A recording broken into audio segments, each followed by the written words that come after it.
আজ হলো শনিবার, সকালবেলা এখন ৭টার মতন বাজে। তো আজকে ভাবছি সকালের জলখাবারে একটুখানি চাউ বানাবো। তো তাই জন্য এই ২ রকম রঙের শিমলা মরিচ কেটে নিচ্ছি। আমরা সকলেই জানি যে এই শিমলা মরিচগুলোকে ইংরেজিতে বলে ক্যাপসিকাম। আর তাছাড়া ইংল্যান্ডের মতন বেল পেপার বা পেপার নামেও এটা আমাদের সকলের কাছেই পরিচিত। কিন্তু এটা ছাড়াও আরো অনেক ধরনের সবজি আছে, যেরকম ধরুন বেগুনের ইংরাজি শব্দ আমরা জেনে এসেছি ব্রিঞ্জাল, বা ঢ্যাঁড়সের ইংরাজি শব্দ আমরা জানি লেডিস ফিঙ্গার। কিন্তু ইংল্যান্ডে বেগুনকে ব্রিঞ্জালও বলে না, আর ঢ্যাঁড়সকে লেডিস ফিঙ্গারও বলে না। আর শুধু এই দুটোই নয়, এরকম আরো অনেক সবজি আছে যেগুলোর ইংল্যান্ডে মানে ব্রিটিশ ইংলিশে নাম সম্পূর্ণ আলাদা। আজকের ব্লগে তাই আপনাদেরকে জানাবো যে ইংল্যান্ডে আমাদের পরিচিত যে সমস্ত সবজিগুলো সেগুলোকে ব্রিটিশ ইংলিশে কি বলে। তো নমস্কার, মহুয়াস ডেলি ব্লগে আরও একবার আপনাদের সবাইকে স্বাগত জানাই। আশা করি আপনারা সবাই ভালো আছেন। আগের দিনে দোকান থেকে এই ভেজিটেবল মিক্সের প্যাকেটটা কিনে এনেছিলাম। এর মধ্যে অনেক রকমের ভেজিটেবল আছে, যেরকম ধরুন গাজর, বিনস, কড়াইশুঁটি, সুইট কর্ন, এই সমস্ত কিছুই আছে। তো এই সমস্ত সবজি আর ওই ক্যাপসিকাম দিয়ে আজকে সকালবেলা চাউ বানিয়ে নিয়েছিলাম। আর ঘরে সামান্য কিছু কাজকর্ম সেরে এখন 10টার মতন বাজে। তো আমরা বেরিয়ে পড়েছি বাজার করতে যাওয়ার জন্য। আমরা আজকে যে বাজারটাতে যাচ্ছি সেটা আমাদের বাড়ি থেকে পায়ে হেঁটে ওই আধ ঘন্টার মতন ধরে নিন। তো সকালের বেশ হাঁটাটাও হয়ে গেল, আর আমরা বাজারের কাছে চলেও এসেছি। এখানে যে সমস্ত দোকানপাটগুলো দেখছেন তো ম্যাক্সিমামই হলো পাকিস্তানি দোকানপাট। আর এই জায়গাটাতে পাকিস্তানি, বাংলাদেশি এই সমস্ত লোকজনদের বসবাসটা একটুখানি বেশি। সেই কারণেই আমরা এখানে বাজার করতে চলে আসি, যাতে আমাদের দেশের সমস্ত জিনিসপত্রগুলো পাই। তো চলুন আজকে বরঞ্চ আপনাদেরকে এবারে সবজির নামগুলোকে দেখাই। এই যে প্রথমেই দেখতে পাচ্ছেন বেগুন। আর ইংল্যান্ডে কিন্তু বেগুনকে ব্রিঞ্জাল বলে না, এখানে বেগুনকে বলে অবার্জিন। ইংল্যান্ডে সর্বত্রই বেগুনকে অবার্জিন বলে। কিন্তু আবার যদি অন্য কোনো ইউরোপিয়ান কান্ট্রিতে যান বা আমেরিকায় যান, সেখানে আবার বেগুনকে বলে এগ প্লান্ট। আবার ধরুন ঝিঙেকে আমরা ইংরাজিতে বলি রিচ গোড, কিন্তু আমেরিকায় বা ইংল্যান্ডে ঝিঙেকে বলে তুরিয়া বা চাইনিজ ওকরা। কি অদ্ভুত নাম বলুন তো। তারপরে এই যে এই প্যাকেটের মধ্যে ছোট ছোট বাঁধাকপিগুলোকে দেখতে পাচ্ছেন, তো এগুলোর এখানে নাম লেখা আছে ট্রিম স্প্রাউট। ইংল্যান্ডের বেশিরভাগ জায়গাতেই এই বেবি ক্যাবেজগুলোকে ব্রাসেল স্প্রাউট বলে। এরপরে এটা দেখছেন অরেঞ্জ। তো এখানে আবার একটু বড় সাইজের যে কমলা লেবুগুলো, তো সেগুলোকে তো অরেঞ্জই বলে। কিন্তু এই কমলা লেবু সাইজ যদি একটুখানি ছোট হয়ে যায় তো তাহলে তাকে স্মল অরেঞ্জ বা বেবি অরেঞ্জ না বলে বলে ম্যান্ডারিন। এরপরে এগুলো হলো লাউ, যেগুলোকে আমরা ইংরেজিতে বটল গোর্ড বলেই জানি। কিন্তু ইংল্যান্ডে লাউকে বলে ক্যালাবাস। এটা যেহেতু একটা পাকিস্তানি দোকান তো তাই জন্য লং দুধি বলে লেখা আছে। কিন্তু ইংল্যান্ডের মানে ব্রিটিশ যে কোনো দোকানেই যান না কেন, সেখানে লাউকে ক্যালাবাস বলে।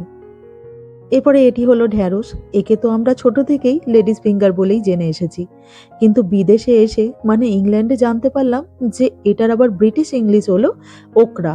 ঢ্যাঁড়সের উপরে যে দামটা আর তার সাথে যে নামটা লেখা আছে, তো ওখানে নামের স্পেলিংটা একটুখানি ভুল আছে। অ্যাকচুয়ালি ওটার স্পেলিং হচ্ছে OKRA।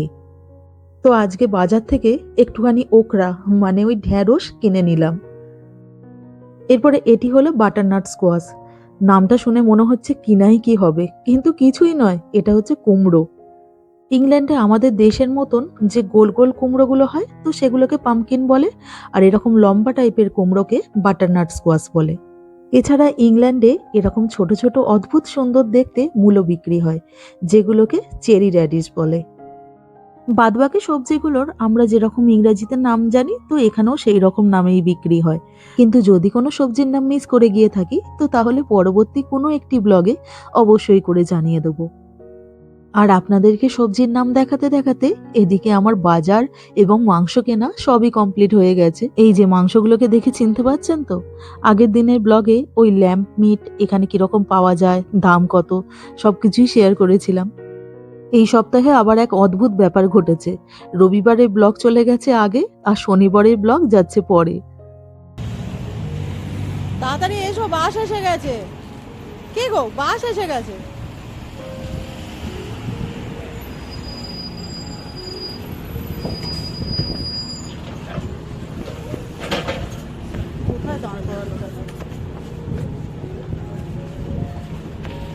দোকানে আসার সময়তে গোটা রাস্তাটাই হেঁটে এসেছিলাম। কিন্তু এখন আর বাবার হেঁটে যাওয়ার ক্ষমতা নেই। তো তাই জন্য বাসাতেই উঠে পড়লাম। কারণ ওদিকে আবার রান্নাবান্না পুরোপুরি কমপ্লিট হয়নি। তো তাই বাড়িতে গিয়ে রান্নাটাও কমপ্লিট করতে হবে।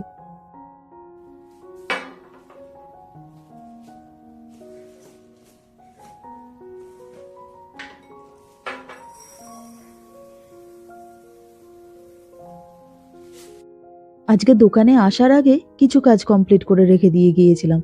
যেরকম ওই একটুখানি মুসুর ডালের বড়া টক করব বলে মুসুর ডালটাকে ভিজিয়ে রেখে দিয়ে গিয়েছিলাম। তার সাথে টকের জন্য ওই তেঁতুলও একটুখানি জলেতে ভিজিয়ে রেখে দিয়েছিলাম। আর একটুখানি সাথে ডিমের ঝোল করব বলে ডিম কয়েকটাকে বার করে একটুখানি সেদ্ধ করে নিয়েছিলাম। ওদিকে ডিমে ঝোলে দেওয়ার মতন আলুও একটুখানি ভাপিয়ে রেখে দিয়েছিলাম। পেঁয়াজ কাটা আছে। এছাড়া আদা রসুনের যে পেস্ট সেটা তো করাই থাকে। তো তাই এখন অত বেশি চাপ নেই। মোটামুটি অর্ধেকের বেশি কাজকর্ম আমার সারাই আছে। তো এখন যেটুকুনি কাজকর্ম বাকি আছে চটপট সেরে নিই। এই যে দুপুর ১:৩০ বাজতে না বাজতেই আমার সব রান্নাবান্না কমপ্লিট হয়ে গেছে।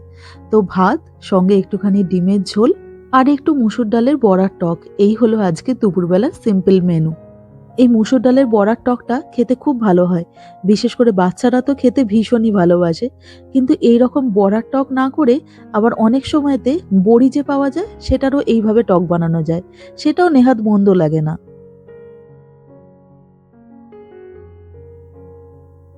দুপুরের খাওয়া-দাওয়া কমপ্লিট করে একটু ঘুমিয়ে নিয়েছিলাম। আর তারপরে এখন বিকেলবেলার দিকে একটু আলু কেটে নিচ্ছি। তার কারণ আজকে ভাবছি একটুখানি ভেজিটেবল পাফ বানাবো।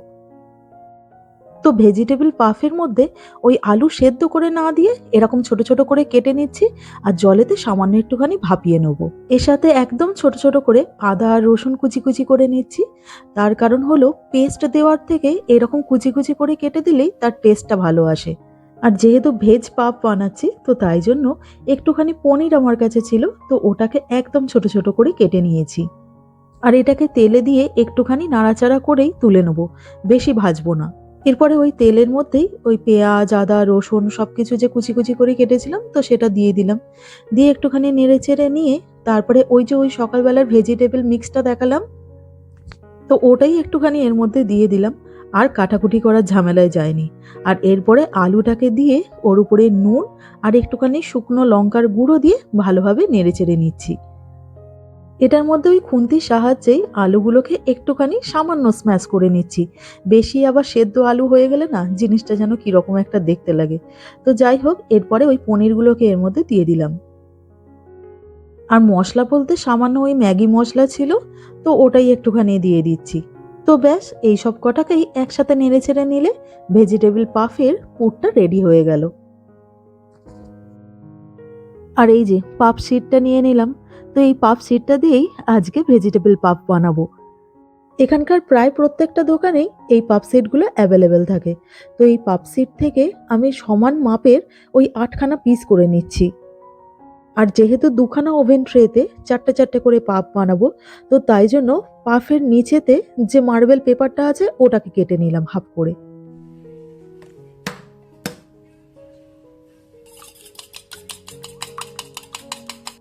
এরপরে যে পুরটা বানিয়ে রেখেছিলাম, তো সবকটা পাফেতেই সমান পরিমাণে একটু, একটু করে পুর দিয়ে দিলাম। দোকান থেকে এই জিনিসগুলোই কিনতে গেলে কত টাকা দাম পড়ে যেত। অথচ বাড়িতে কি ইজিলি বানিয়ে নেওয়া যায়।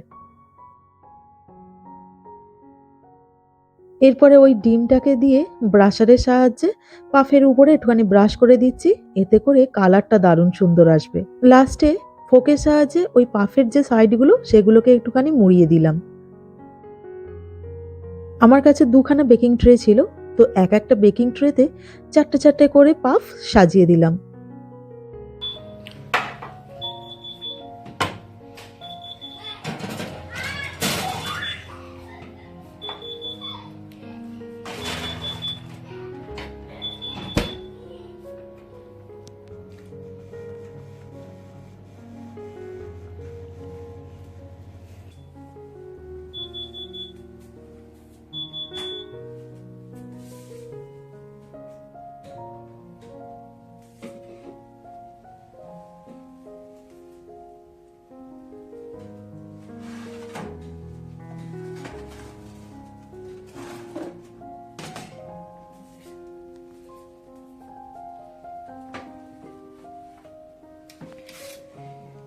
মামা হয়ে গেছে, ইয়েটা বার কর, কেচাপটা বার কর। তোরা কি কেচাপ দিয়ে খাবে তো?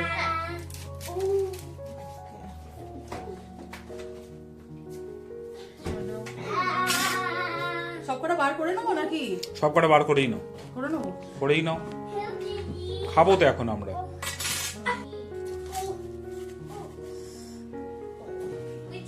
দুটো এখানে থেকে যাবে, হ্যাঁ বলো।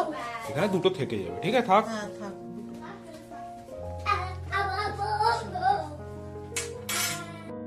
পাপগুলো তো সব রেডি হয়ে গেছে, তো এখন একটুখানি বাটির মধ্যে টমেটো কেচাপ নিয়ে নিলাম। কি বলছিস?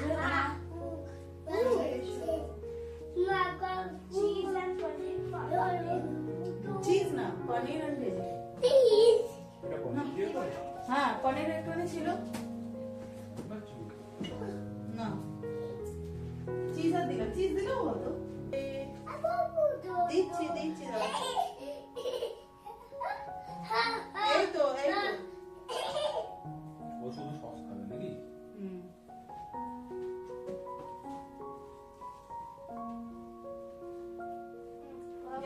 ভালো,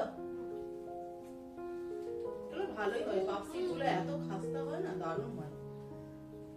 আদা দিয়েছে? হ্যাঁ আদা, আদা রসুন সব। আর আর ঘরে কিছু ছিল না, বল গাড়ি, ছোট ছোট গাড়িগুলো। এদিকে চলো।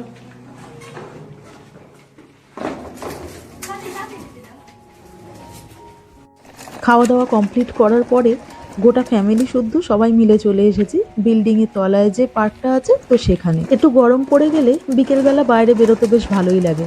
বাচ্চারাও খেলাধুলা করে নেয়, আর তাছাড়া প্রচুর পরিচিত লোকজনদের সাথে বিকেলবেলার দিকে দেখা হয়।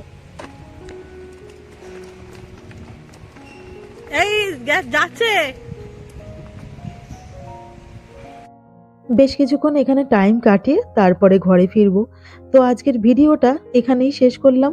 আমার আজকের এই ভিডিওটা আপনাদের কেমন লাগলো অবশ্যই কমেন্ট করে জানাবেন, আর পারলে চ্যানেলটাকে সাবস্ক্রাইব করে দেবেন। তো সবাই ভালো থাকবেন, সবাই সুস্থ থাকবেন, দেখা হচ্ছে পরের ব্লগে। নমস্কার।